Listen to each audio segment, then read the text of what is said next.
Alors, il y a 3 paraboles là-dedans, des paraboles très connues. Dans Luc chapitre 15. Alors, il y a 3 paraboles qu'on va voir. Alors, Luc chapitre 15, on va d'abord lire les premiers versets ensemble, du verset 1 jusqu'au verset 6. Tous les publicains et les gens de mauvaise vie s'approchaient de Jésus pour l'entendre. Et les pharisiens et les scribes murmuraient, disant « Cet homme accueille des gens de mauvaise vie et mange avec eux. » Mais il leur dit cette parabole. « Quel homme d'entre vous, s'il a 100 brebis et qu'il en perd une, ne laisse les 99 autres dans le désert pour aller après celle qui est perdue, jusqu'à ce qu'il la retrouve? Lorsqu'il l'a retrouvée, il la met avec joie sur ses épaules, et de retour à la maison, il appelle ses amis et ses voisins et leur dit « Réjouissez-vous avec moi, car j'ai retrouvé ma brebis qui était perdue. » De même, je vous le dis, il y aura plus de joie dans le ciel pour un seul pécheur qui se repent que pour 99 justes qui n'ont pas besoin de repentance. Amen. Donc on lira les autres juste après. Alors cette parabole, c'est la parabole de la brebis perdue, c'est une parabole super connue. On verra les deux autres ensuite. Alors, c'est dans le contexte, il y a des gens de mauvaise vie qui s'approchent de Jésus pour l'entendre. Et les pharisiens, ils pensaient à la mauvaise œil. Pourquoi? Parce que les pharisiens, c'était les gens qui se distinguaient. Les pharisiens, ils avaient cet entraînement de piété. C'était ceux qui jeûnaient peut-être 2 fois par semaine au moins, et qui donnaient bien la dîme, et qui faisaient ceci, qui faisaient cela, et qui faisaient bien tel rituel. Et ils étaient fiers d'eux. Et je ne dis pas que c'est mal en soi ce qu'ils faisaient, même s'il y a certaines choses qui sont à débattre. C'est sûr que c'est pas obligé de jeûner 2 fois par semaine, bien sûr. Donc il y en a qui faisaient, ouais. Mais le problème de ces pharisiens, c'est quoi? Parce que malgré leur piété, ils étaient super orgueilleux. Et leur problème, c'est qu'ils faisaient ça comme si Dieu leur donnait quelque chose. Il y a cette parabole très connue, bon, on va s'attarder surtout au chapitre 15, mais il y a une autre parabole que vous pourrez lire chez vous dans Luc 18, où il y a un pharisien et un publicain qui sont au temple. Donc les publicains sont les collecteurs d'impôts, c'était considéré comme les pires pécheurs. À l'époque, il y avait 2 catégories de pécheurs qui étaient considérées comme les plus grandes. Les collecteurs d'impôts et les prostituées. Les collecteurs d'impôts, c'est ceux qui souillaient par l'argent parce que il y avait des magouilles qui se faisaient parfois. On connaît l'histoire de Zachée, qui, lorsqu'il s'est converti à Jésus, a réparé certains torts qu'il avait fait financièrement. D'autant plus que les publicains étaient haïs des autres, étant donné qu'ils étaient considérés comme des collabos, puisque à l'époque, Rome colonisait Israël, et les publicains étaient eux-mêmes des juifs qui prélevaient l'impôt sur les autres juifs pour ensuite les donner à l'Empire romain. Donc ils étaient considérés comme des collabos. Et il y avait les prostituées qui étaient celles qui étaient souillées par la sexualité déchue. Et donc, c'était les 2 catégories de personnes qui étaient considérées comme les pires pécheurs par les pharisiens. Mais ces personnes s'approchent de Jésus. Parce que malgré leurs péchés, ces personnes ont un cœur troublé à cause de leurs péchés. Il y a cette culpabilité qui les ronge. Et c'est pour ça que le message de Jésus les touche. Parce que Jésus, il est celui qui voit de culpabilité. Il n'est pas celui qui approuve le péché. Mais d'un autre côté, il a dit « Je ne suis venu non pas pour ceux qui se portent bien, mais pour les malades ». Du coup, il s'approche de celui qui a ce cœur contrit à cause de son péché et qui veut s'approcher de lui. Le Seigneur a dit « Je ne mettrai pas dehors celui qui vient à moi ». Et alors les pharisiens et les scribes, ils se plaignent en disant « Ouais, il est censé être saint, mais cet homme il accueille les gens de mauvaise vie, il mange avec eux et tout ». Les Juifs, ils n'osaient pas manger avec les personnes comme ça. Mais Jésus, il vient, il mange avec des personnes comme ça. Et moi, dans le passé, je me demandais, mais on me dit, c'est vrai qu'il ne faut pas que je me mélange au monde, mais est-ce que je dois manger avec des inconvertis, gens de mauvaise vie? Et le Seigneur m'a amené parfois à témoigner à des gens qui allaient dans les bars ou qui alors bien sûr, j'allais pas les suivre de leur ivrognerie. À partir du moment où ça partait en vrille, je quittais. Je me rappelle une fois, on était d'abord dans un bar, mais c'était un bar normal. C'était pas un bar avec la musique à gogo qui taboule les oreilles et qui voilà, c'est juste un bar normal où j'en buvais normal. Bon, je buvais un truc sur l'alcool et puis voilà quoi. On discutait et puis j'ai pu témoigner. Bon après, à partir du moment où ils sont partis s'alcooliser, moi je suis parti. Mais bref, le chrétien, si jamais il doit ressembler à Jésus, ceci est important de voir quelles limites il doit se poser. Et parfois, je pense que certains chrétiens font les deux erreurs. Il y en a qui se compromettent avec le monde, ça c'est un problème, c'est-à-dire ressembler au monde. Il ne faut pas ressembler au monde, mais d'un autre côté, on vit dans le monde, donc il faut s'adapter au monde. D'un autre côté, il y a des chrétiens, par contre, qui vont aller dans l'autre extrême, qui vont se séparer du monde à un point qu'ils vont être comme des extraterrestres sur Terre, qui vont être comme des gens, ils vont pas réussir à s'adapter, du coup, ils vont dans une bulle. C'est pas bien non plus. Et alors, Jésus, il voyait que ces gens, malgré leur mauvaise vie, Ils avaient quelque chose de leur cœur qui cherchait quelque chose de plus pur. Ils avaient dans leur cœur ce trouble, quelque chose qui cherchait la paix. Alors, Jésus, il les laissait venir à eux. Mais il y a les pharisiens et les scribes qui disent « Ouais, si c'est un homme saint, il ne devrait pas être avec eux. » Alors, c'est pour ça que Jésus leur dit cette parabole. C'est marqué au verset 3, mais il leur dit cette parabole. Ça veut dire que Jésus a prononcé les 3 paraboles suivantes exprès pour ces gens, pour ces pharisiens qui le critiquaient. Donc, il parle de la brebis perdue. Il parle d'un homme qui a 100 brebis. Il en perd une. Alors, la logique voudrait que bon, il en perd une, il a déjà 99, donc ça va, même si on en perd une, c'est pas grave. Mais non, ce berger, il abandonne les 99 pour aller chercher celle qui est perdue. Et quand il l'a retrouvée, il l'amène avec joie sur ses épaules. Il se réjouit. Et c'est qui cette brebis perdue? Cette brebis perdue, c'est toi, c'est moi, c'est nous. Cette brebis perdue, c'est comme ça que nous étions aux yeux du Seigneur. Il y a beaucoup de personnes qui sont déjà repenties. Il y a beaucoup de personnes qui sont déjà en crise, beaucoup de personnes qui sont déjà bien. Mais le Seigneur cherche la brebis perdue. Même si c'est une seule, même si c'est ne serait-ce qu'une âme de sauver de plus, ça en vaut la peine. Et Paul, il faisait tout en son possible pour sauver ne serait-ce qu'une âme de plus, une âme de plus à Christ. Alors, lorsqu'il dit 99 justes qui n'ont pas besoin de repentance, Jésus, il vient clairement dire, je suis venu pour les pécheurs. Si tout le monde était saint, dans ce cas-là, pourquoi est-ce que je viendrais? J'aurais pas besoin de venir alors. Je suis venu justement parce que vous avez besoin de moi. Justement, le Seigneur est venu à nous parce que on a besoin de lui. Ce n'est pas que Dieu a besoin de nous. C'est que si Dieu nous appelle, c'est vraiment une grâce. C'est vraiment parce que nous avons besoin de lui. Et aussi parce qu'il a pitié de nous. Le Seigneur, qu'est-ce qu'il gagne à avoir quelqu'un comme moi? Qu'est-ce qu'il gagne à nous avoir? Il pourrait très bien faire tout d'un claquement de doigts. Mais curieusement, il y a un mystère, c'est que Dieu travaille pour son royaume en collaboration avec nous les chrétiens. C'est ça qui est mystérieux, c'est que nous ne sommes pas juste, nous ne sommes pas juste des simples personnes qui se rassemblent, mais nous sommes des personnes avec qui Dieu collabore. Et ça, c'est fort quand même. Et je voudrais qu'on lise ensuite versets 8 à 10. Je vais demander au frère Charles de prier. De lire, pardon, excusez-moi. Alors, ou encore, si une femme a 10 pièces d'argent et qu'elle en perd une, ne va-t-elle pas allumer une lampe, balayer la maison et chercher avec soin jusqu'à ce qu'elle la retrouve? Quand elle l'a retrouvée, elle rassemble ses amis et ses voisines pour leur dire réjouissez-vous avec moi, car j'ai retrouvé la pièce d'argent que j'avais perdue. Ainsi, je vous le dis, il y a de la joie devant les anges de Dieu pour un seul pécheur qui se convertit. Amen. Donc c'est marqué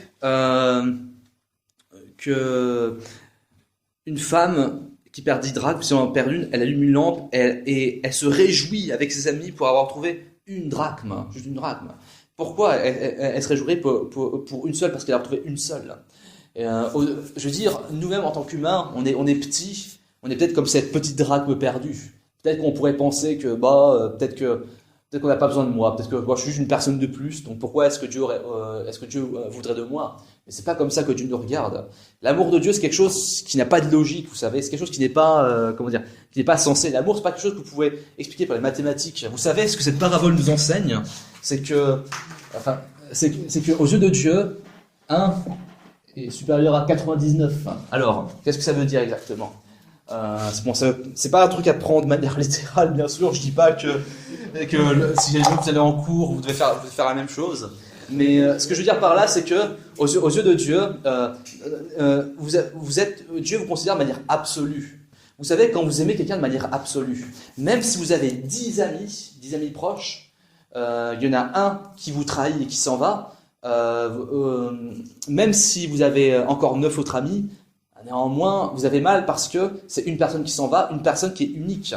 Vous savez, supposons que j'ai des amis qui s'appellent, je sais pas, imaginons un mec qui a des amis appelés Pierre, André, Jacques. Imaginons que Pierre, il décide de trahir et qu'il n'est plus ami avec cette personne. Alors, est-ce qu'on va dire, c'est pas grave, de toute façon, j'ai encore Jacques, j'ai encore André, tout ça. Non, je veux dire, vous avez un ami qui vous plante, vous êtes triste parce que c'est une personne unique. Peut-être que dans le monde, il y a des gens qui considèrent les relations de manière jetable. Je ne connais pas tous les gens du monde, mais bref, à l'époque où on vit, ça ne m'étonnerait plus. Mais lorsque vous avez des amis, c'est une personne unique, c'est une personne avec une histoire, avec sa personnalité, ses caractéristiques. Et aux yeux de Dieu aussi, vous êtes unique. Il y a des gens qui pensent qu'une personne de plus, non, mais aux yeux de Dieu, vous avez vraiment cette valeur absolue. Si vous avez un ami qui meurt ou qui s'en va, même si c'est d'autres amis, vous pleurez parce que c'est vraiment une personne unique qui s'en va, une personne qui a une trace bien à lui. Aux yeux de Dieu, nous sommes uniques. Et même les empreintes digitales, il y a un verset de la Bible qui en parle et qui était confirmé même par la science, comme quoi la Bible est scientifique. On a tous des empreintes différentes et malgré toutes les époques qui sont passées, on a des visages différents. Alors ça, il y a peut-être 2-3 personnes qui se ressemblent, mais même des personnes qui sont jumelles, elles ont des caractéristiques différentes. C'est dingue comment Dieu nous a créés de manière unique. Mais souvent, on va se dire, je ne sers à rien. Et quand j'étais plus jeune, j'avais beaucoup de mal à m'aimer moi-même. Quand j'étais plus jeune, je pensais que j'avais un gros problème de self-esteem parce que je me considérais vraiment comme une merde, ainsi dire. Je veux dire, comme une personne qui valait rien, qui avait aucune importance, comme un nobody, comme on dit, comme un fantôme au milieu. J'avais beau être entouré de personnes à la fac ou au lycée, j'avais l'impression d'être un fantôme parfois. Et j'ai vraiment pris du temps avant de comprendre que Dieu m'aimait de manière absolue comme ça, comme cette brebis que même si je ne suis déjà 99, il me faut celle-là. Quand bien même il y ait des dizaines de milliers qui croient en Jésus, Dieu dit encore 7 personnes. Une fois que cette personne est venue en Christ, allez, encore 7 personnes. Donc cette personne, il me la faut. Dieu est comme ça. Dieu il n'est pas du style, c'est bon, on a déjà suffisamment. Non. Chaque personne est unique. Et de même, en tant que pasteur, quand je conseille des gens, il y a une chose que je dois garder à l'esprit, c'est que chaque personne est différente. De même, si jamais vous conseillez quelqu'un, vous devez pas mettre tout le monde dans le même sac. Vous savez, parfois, il y a dans le modèle évangélique ce problème de comment dire, quand quelqu'un va mal dans la foi, il y a ce problème de lui parler en patois de Canaan. Alors, patois de Canaan, qu'est-ce que c'est exactement? Je vais expliquer. C'est un petit terme satirique qui est sorti dans certaines églises. En fait, le pays de Canaan dans la Bible est apparenté au pays des bénédictions. Le patois de Canaan, c'est le langage de ces gens qui ont l'air super saints. De ces gens, on a l'impression qu'ils sont déjà en train d'expérimenter le paradis. Et tandis que vous êtes nouveau dans la foi, alors la personne vous parle. Mais tu as besoin de l'onction, mon frère. Tu as besoin de la sanctification au niveau de. Et il vous parle dans un langage super spirituel que vous demandez, mais d'où ça sort. Et alors, ces personnes pensent que chaque personne qui est déprimée dit, allez, au nom de Jésus, tu n'es plus déprimé. Mais ça marche pas comme ça. Chaque personne a besoin qu'on lui parle de manière parfois différente. Alors oui, le Saint-Esprit a besoin de nous guider, c'est vrai. Mais le Saint-Esprit ne fait pas non plus un travail de mettre tout le monde dans le même sac. Dieu ne nous met pas tous dans le même sac. Et nous sommes un corps avec différents membres. Et chaque personne, aux yeux de Dieu, est unique. Aux yeux de Dieu, tu as une valeur unique que personne ne peut remplacer. Et Dieu ne veut pas te remplacer. Il y en a qui diront, Dieu appelle quelqu'un d'autre si tu veux. Et c'est pas la volonté de Dieu. Dieu t'a appelé à un plan. Je ne sais pas à quoi Dieu vous a tous appelés, tous. Mais en tout cas, on y travaille. Et bref, c'est important pour nous de réaliser qu'aux yeux de Dieu, je suis aimé, je suis unique. Je ne suis pas une personne juste jetable comme ça. Et même dans la Bible, à chaque fois que Dieu remplace quelqu'un, c'est jamais par hasard. Enfin, c'est jamais par plaisir, je veux dire. Par exemple, quand Saül a été remplacé par David, c'est pas avec plaisir. Saül, il plaisait à Dieu au départ. C'était un homme qui plaisait à Dieu, mais après il s'est rebellé, il a fait n'importe quoi. Il persévérait dans sa bêtise. Et c'est pour ça que Dieu a dû le remplacer par David, parce que Saül, c'était un roi. Et si le roi d'Israël est un mauvais exemple pour le peuple, Dieu devait le remplacer par David. Et c'était pas avec plaisir que Dieu l'a fait. Et Ésaü et Jacob a eu la bénédiction à la place d'Ésaü. Ésaü l'a vendu pour un plat de lentilles. Et pourtant, Ésaü, il a quand même eu longtemps. Je veux dire, c'est à l'âge de 40 ans que l'histoire est arrivée. Donc pendant 40 ans, Ésaü il a quand même eu le temps de saisir la bénédiction, mais il l'a pas fait. Donc au bout d'un moment, au bout de 40 ans, Dieu dit stop, puisque tu veux pas, puisque tu méprises ton droit d'aînesse, puisque tu méprises ta bénédiction, je la donne à un autre. Il y a quand même eu du temps. De même, Dieu est patient. Et peu importe combien d'erreurs vous faites, Dieu est encore patient. Mais par contre, là où il parle d'impatience, c'est si jamais vous allez vous-même vous retourner dans le péché. Donc, c'est important pour chacun de nous de venir à Dieu. Alors maintenant, je voudrais qu'on continue. Pourrais-je demander à Alexis de lire verset 11 jusqu'au verset 24. D'accord. Alors, il dit encore, un homme avait deux fils. Le plus jeune dit à son père, mon père, donne-moi la part de bien qu'il me revienne. Et le père leur partagea son bien. Peu de jours après, le plus jeune fils, ayant tout ramassé, partit pour un pays éloigné, où il dissipa son bien en vivant dans la débauche. Lorsqu'il eut tout dépensé, une grande famine sereine dans ce pays. Et il commença à se trouver dans le besoin. Et il alla se mettre au service d'un des habitants du pays qu'il envoya dans un de ses champs, garder des pourceaux.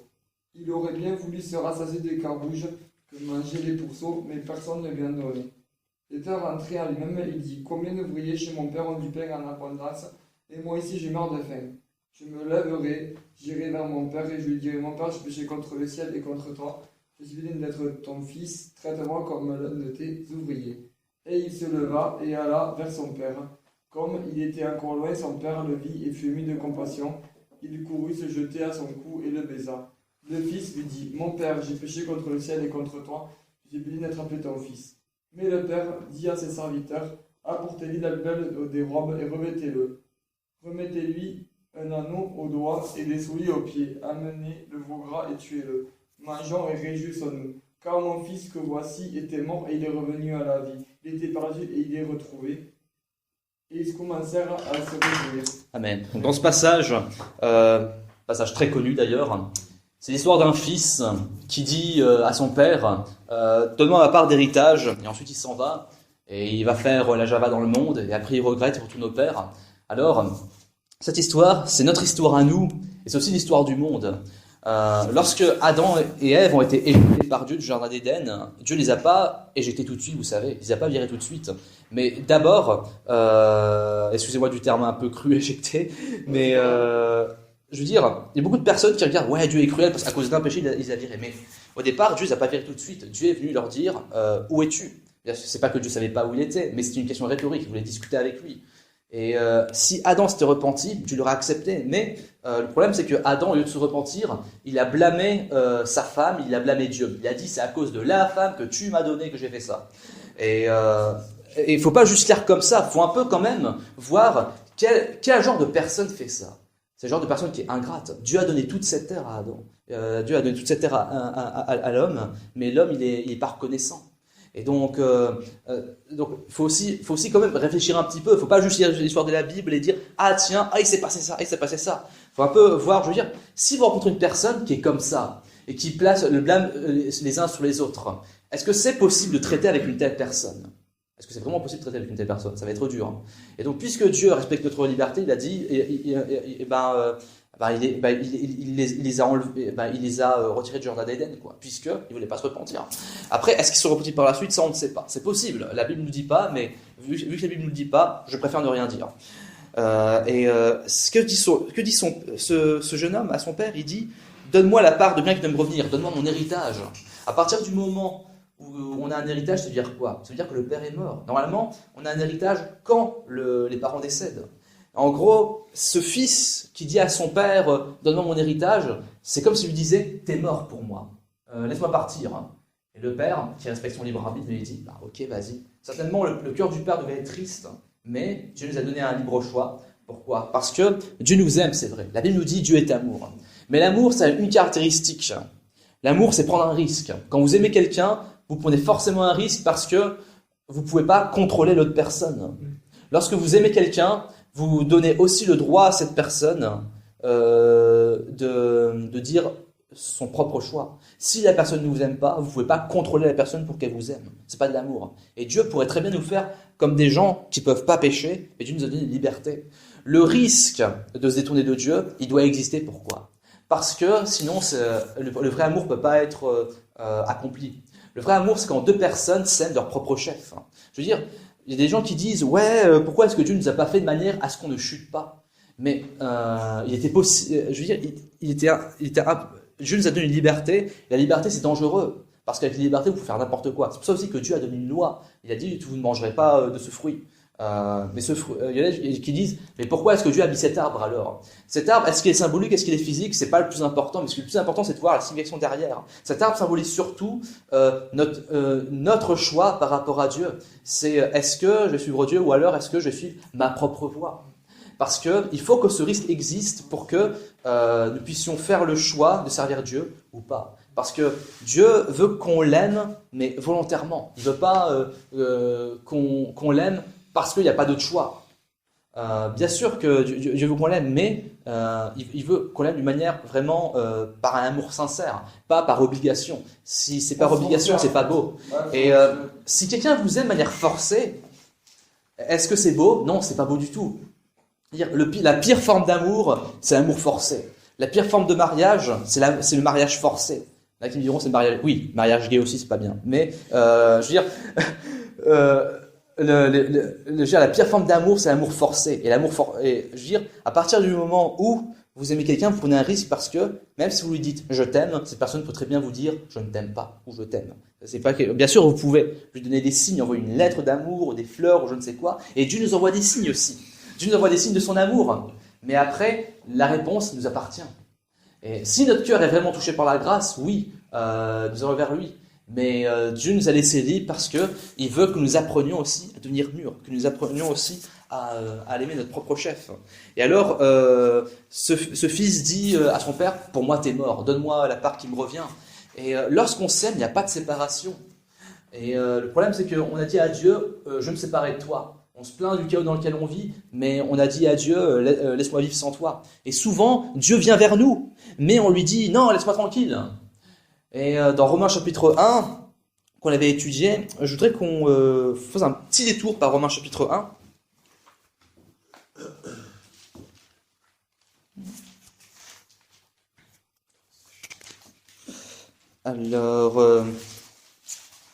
Alors c'est juste 3 passages que je veux lire vite fait.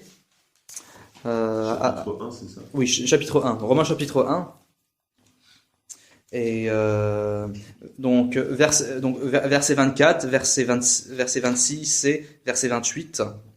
C'est pourquoi Dieu les a livrés à l'impureté sur les convoitises de leur cœur, en sorte qu'ils déshonorent eux-mêmes leur propre corps. Verset 26, c'est pourquoi Dieu les a livrés à des passions infâmes, car leurs femmes ont changé l'usage naturel instruit contre nature. Verset 28, comme ils ne sont pas souciés de connaître Dieu, Dieu les a livrés à leur sens réprouvé. C'est marqué 3 fois, Dieu les a livrés. Qu'est-ce que ça veut dire? Il y a des gens qui vont dire, mais si Dieu n'aime pas le péché, pourquoi est-ce que Dieu les aurait livrés au péché, ces hommes? Parce qu'il faut comprendre aussi le cœur de Dieu, c'est que si Dieu vient vers toi, mais que tu lui dis, non, laisse-moi tranquille, parce que là, Dieu va dire, bah ok, vas-y, fais ce que tu veux. Au final, Dieu leur a donné ce qu'il voulait. Ok, vas-y, fais ce que tu veux. Mais les conséquences, tu dois les assumer. C'est comme vous avez un gosse, et vous lui dites, ne fais pas ça, il le fait quand même. Donc vous allez pouvoir dire, ne fais pas ça, il va quand même, vous lui donnez une fessée, il y va quand même, vous le réprimandez, il continue une dizaine de fois. Au bout d'un moment, vous lui dites, bah ok, fais ce que tu veux alors. J'ai fait ce que je pouvais. Mais les conséquences, tu vas devoir les assumer. Et malheureusement, le monde est comme ça envers Dieu. Et donc, pourquoi est-ce que les hommes sont livrés à leur péché? Tout simplement parce que comme ils disent ne pas vouloir de Dieu, eh bien, leur chair prend le dessus. Parce que nous avons donc une chair, donc un corps physique, mais nous avons aussi un esprit. Et notre esprit, il est nourri par Dieu. Il est nourri quand on prie, qu'on lit la parole. À partir du moment où l'homme vit sans la Bible, sans la parole de Dieu et sans la prière, c'est là que la chair prend le dessus, parce que son esprit n'est plus nourri. Étant donné que l'homme n'est plus spirituel, c'est pour ça que la chair, ses pulsions prennent le dessus. C'est pour ça que l'homme, au niveau sexuel, au niveau de toutes sortes de choses, il se contrôle pas.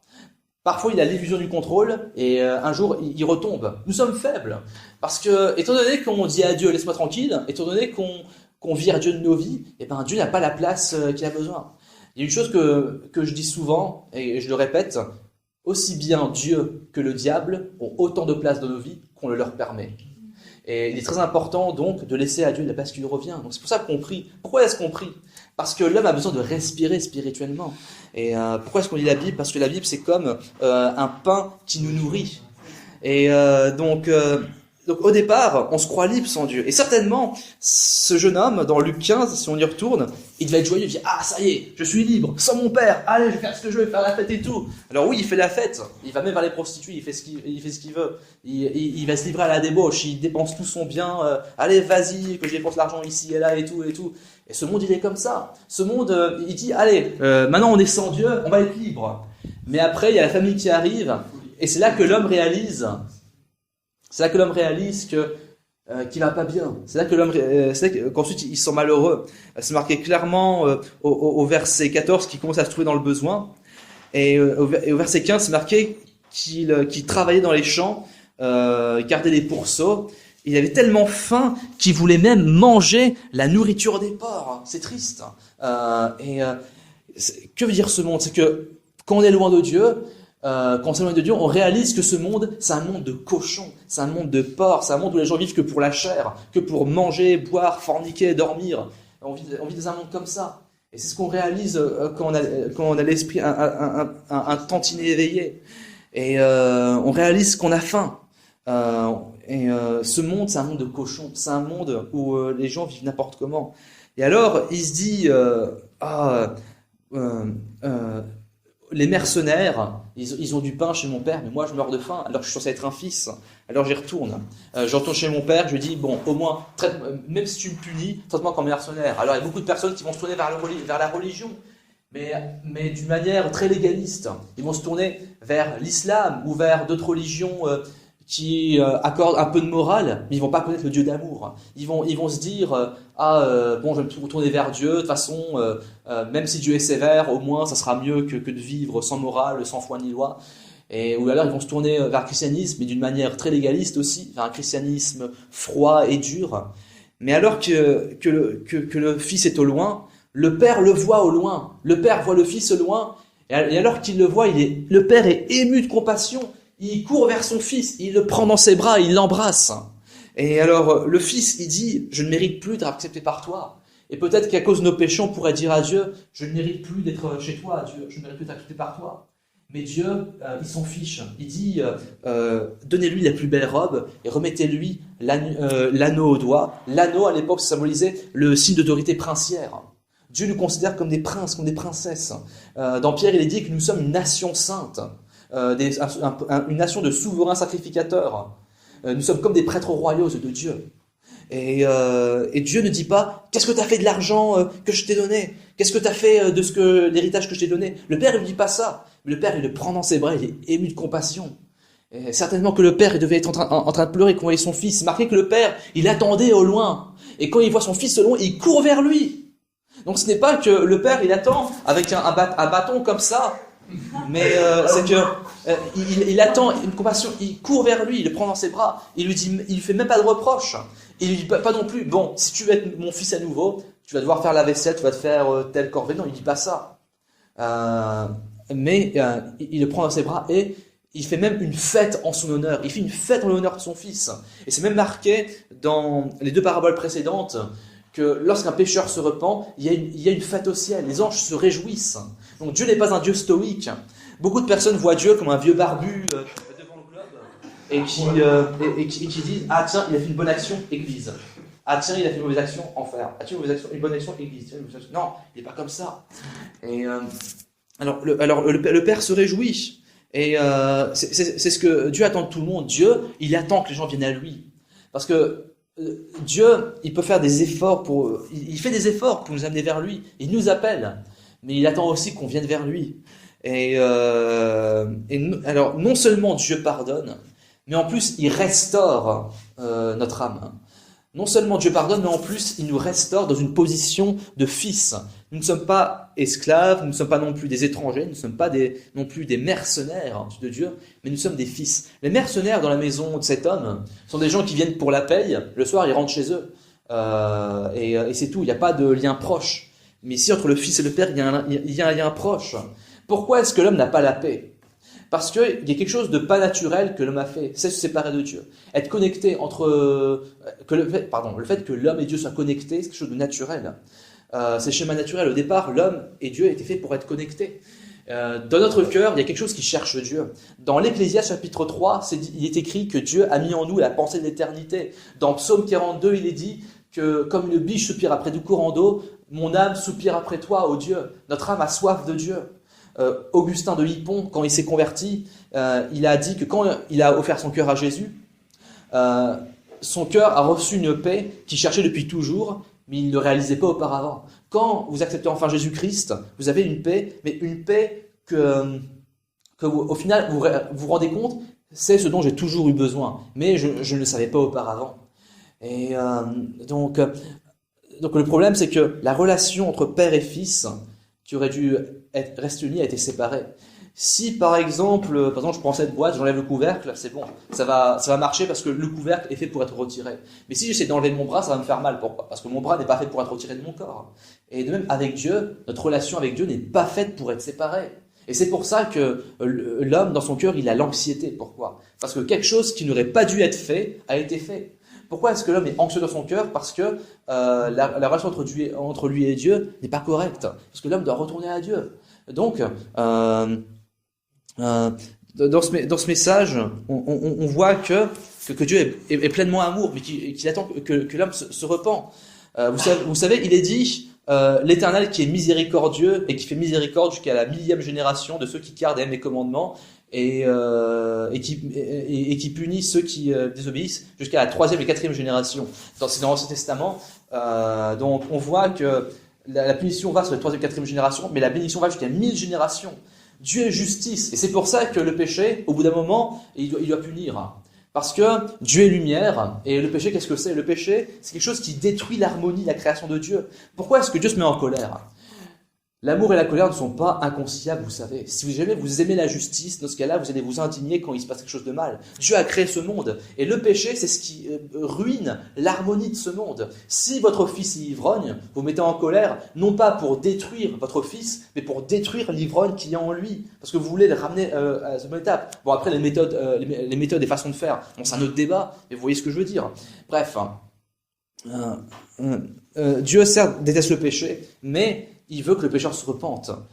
Dieu le dit clairement, ce que je souhaite, ce n'est pas que le méchant meure, mais qu'il se retourne de sa voie. Je nous souhaite de méditer là-dessus. Est-ce que je suis celui qui dit à Dieu, Seigneur, laisse-moi tranquille ? Même nous, en tant que chrétiens, parfois on dit à Dieu, laisse-moi tranquille. On lui dit, laisse-moi faire ce que je veux. Mais après, on regrette. On regrette toujours. Parfois, quand les parents nous disent de faire telle chose, parfois on leur dit, tu me saoules. On dit, t'es vraiment vieux jeu. Mais après, quelques temps plus tard, on se rend compte qu'ils ont raison. Alors, certes, on a des parents humains, on a des parents imparfaits, je reconnais. Moi-même, mes parents n'ont pas toujours eu raison. Mais j'en connais avec le temps, avec le recul, qu'ils ont quand même essayé de faire leur mieux. Mais parfois, et comme des fois, on sait que les parents ont raison, mais qu'on dit, non, je me rebelle, laisse-moi tranquille. Mais après, on se rend compte qu'ils ont raison. Et parfois, la personne qui nous enseigne, le pasteur ou même un frère ou une sœur, peut vous paraître vieux jeu si vous reprend. Mais après, vous vous rendez compte plus tard que cette personne a raison. Parfois, la voix de la sagesse peut paraître vieux jeu, mais faut apprendre à l'écouter. Et donc, ce fils, donc, il est réconcilié et c'est marqué qu'il y a de la musique et des danses. Musique et des danses. Quand même, ça invite à la fête. Le chrétien, il est censé se réjouir. Il n'est pas censé vivre de manière stoïque. Et beaucoup de personnes ont un mauvais exemple du christianisme à cause de l'austérité de certaines églises. L'église est censée être un lieu où les gens sont joyeux. Je me rappelle d'un pasteur qui disait, bien sûr, il n'y a pas que le dimanche qu'on peut adorer Dieu, on peut adorer Dieu tous les jours. Mais un pasteur que j'ai connu a dit, le dimanche, plutôt que d'être un jour d'enterrement, ça devrait être un jour de fête. Puisque étant donné que c'est le jour férié, dans ce cas-là, on peut passer du temps avec Dieu librement, on peut louer Dieu. Ça doit être un jour de joie. Dans la présence de Dieu, il y a la joie. Lorsque la paix de Dieu est dans nos cœurs, il y a la joie. On peut se réjouir. Et moi-même, je suis une personne qui a aussi parfois ces moments. Je suis pas une personne trop excentrique, mais j'ai quand même mes moments voilà quoi. C'est ça pour dire que parce que Dieu nous appelle à vivre une vie quand même de joie. On peut très bien être joyeux sans forcément se comporter avec le péché. Il y a des gens, quand j'écoute certains chrétiens, récemment je parlais d'un article qui s'appelait « Les Lucky Luke du Seigneur ». C'est-à-dire ceux qui prennent un verset et qui vous le décochent à toute berzingue comme ça, en vous disant « faire ça et dire attention, fais pas ça. Mais il y a aussi ce qu'on appelle les terminators du Seigneur. Ce sont ceux qui vous parlent sans arrêt de fin du monde et qui vous parlent sans arrêt de malheur, toujours de repentance. La repentance, c'est important, mais c'est à se demander pourquoi la Bible contient autant de pages. Si leur message se révèle se résume à 3 morceaux. Je me rappelle d'un pasteur que j'apprécie beaucoup. Un jour, on lui a demandé de prêcher dans une église congolaise. Et c'est un pasteur d'Orléans que j'apprécie beaucoup. Et les gens de l'église avaient l'air tous dépressifs et déprimés. Et alors, qu'est-ce qu'il a fait? Eh bien, en lui, il a sorti cette envie, c'est vraiment l'Esprit Saint qui lui a mis à cœur ça. Il a pris une carafe d'eau et il a commencé à prêcher un petit peu en déconnant. Il s'est mis à asperger un petit peu l'auditoire, histoire de les réveiller un petit peu. Alors, ça les a surpris au départ. Alors, à l'intérieur de lui, il se disait, mince, je vais me faire tuer. Mais l'Esprit Saint lui disait, non, continue. Il a continué à prêcher sur le mode de l'humour. Et ça a permis à l'assemblée d'être édifiée et de repartir sur une nouvelle base, parce que cette assemblée avait eu que des messages sur la repentance. Alors c'est important, oui, c'est important de parler à la repentance, je dis pas le contraire, mais le problème c'est que les églises on parle que de repentance, après on se sent lourd, parce qu'on ne sait jamais quand est-ce qu'on est sauvé avec ce genre d'église. Il y a 2 extrêmes d'églises.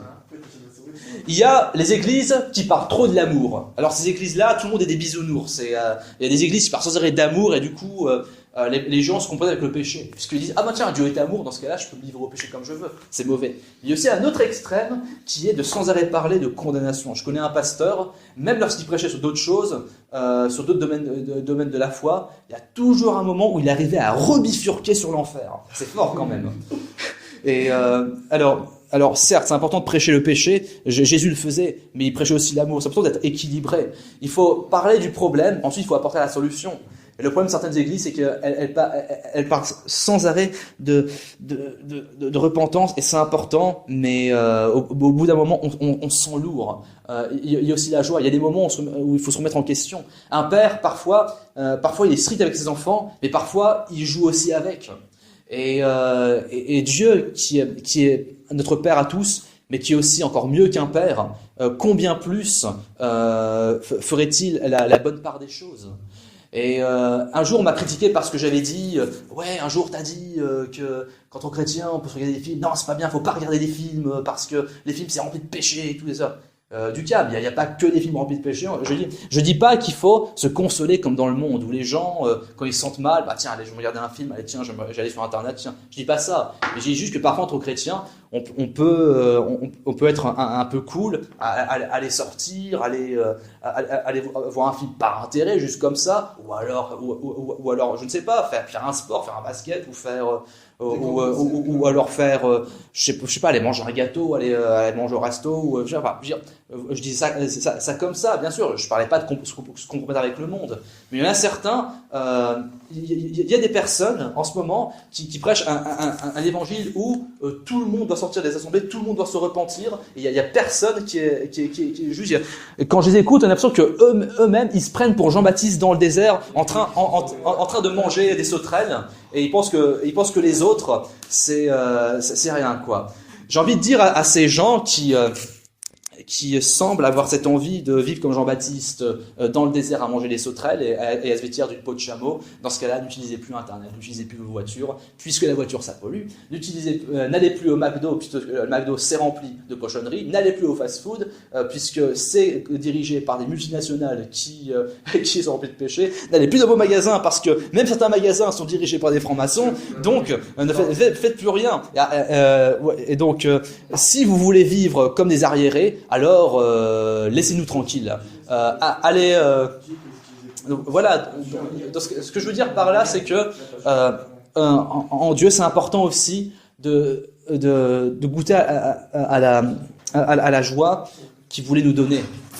Bref, on va terminer dans le même chapitre, du chapitre 15. Pourrais-je demander à Guillaume de lire verset 25 jusqu'au verset 32.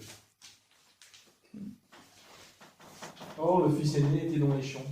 Lorsqu'il revint et approcha de la maison, il entendit la musique et les danses. Il appela un des serviteurs et lui demanda ce qui se passait. Le serviteur lui dit : Ton frère est de retour, et ton père a tué le veau, engraissé parce qu'il l'a retrouvé en bonne santé. Le fils aîné se mit en colère, et il ne voulait pas entrer. Son père sortit le supplier d'entrer, mais il répondit à son père. Voilà tant d'années que je suis à ton service, sans jamais désobéir à tes ordres. Et jamais tu ne m'as donné un chevreau pour que je fasse la fête avec mes amis. Mais quand ton fils est arrivé, celui qui a mangé tes biens avec des prostituées, pour lui, tu as tué le veau engraissé. Mon enfant, lui dit le père, tu es toujours avec moi, et tout ce que j'ai est à toi. Mais il fallait bien faire la fête et nous réjouir, parce que ton frère que voici était mort, et il est revenu à la vie. Il était perdu, et il est retrouvé. Amen. Donc dans ce passage, il y a le frère aîné qui lui par contre se réjouit pas. Et donc qu'est-ce qui se passe?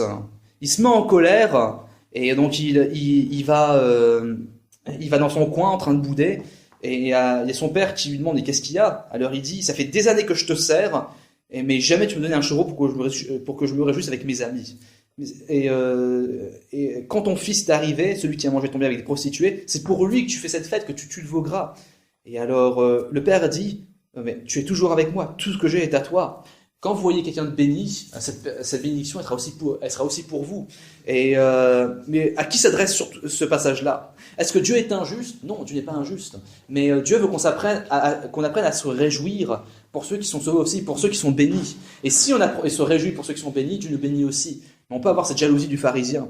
Mais justement, ce passage s'adresse surtout aux pharisiens. Parce que les pharisiens sont justement ceux-là. Ceux qui disent à Dieu, ça fait des années que je te sers et tu me donnes pas cela. Mais Dieu, il est plein de miséricorde comme ça. Parce que le problème du pharisien, c'est que le pharisien, il fait plein de bonnes œuvres.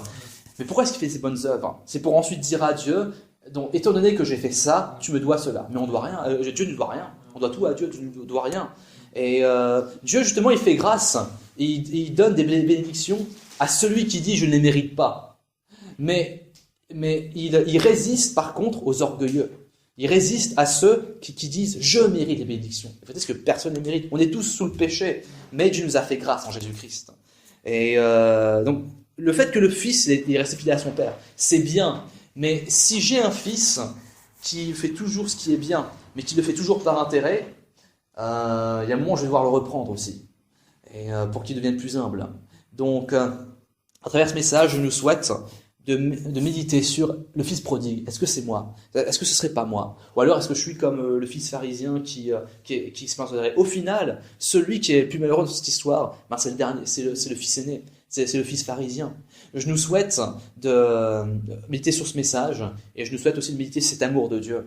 À quel point l'amour que Dieu nous a donné, ce pardon, ce salut que Dieu nous a donné, il est incommensurable. Il peut être échangé avec rien d'autre. Je vais prier. Seigneur Dieu, je te remercie pour ce message. Et je te remercie parce que tu nous as appelés au-delà de nos mérites, au-delà du mur de nos échecs, au-delà de nos défauts, de nos insuffisances. Tu nous as appelés. Je te remercie Seigneur parce que tu n'as pas tenu compte de nos péchés, tu ne nous as pas imputés, mais tu nous as imputés à Jésus-Christ. Jésus-Christ les a imputés. Et je prie Père pour que nous puissions être reconnaissants pour toi, pour ce sacrifice qui a été fait. Et je prie aussi pour que nous puissions avoir ce cœur de reconnaissance, ce cœur qui sait dire merci pour ce que tu nous as donné. Dans le nom de Jésus-Christ, nous avons prié. Amen. Amen.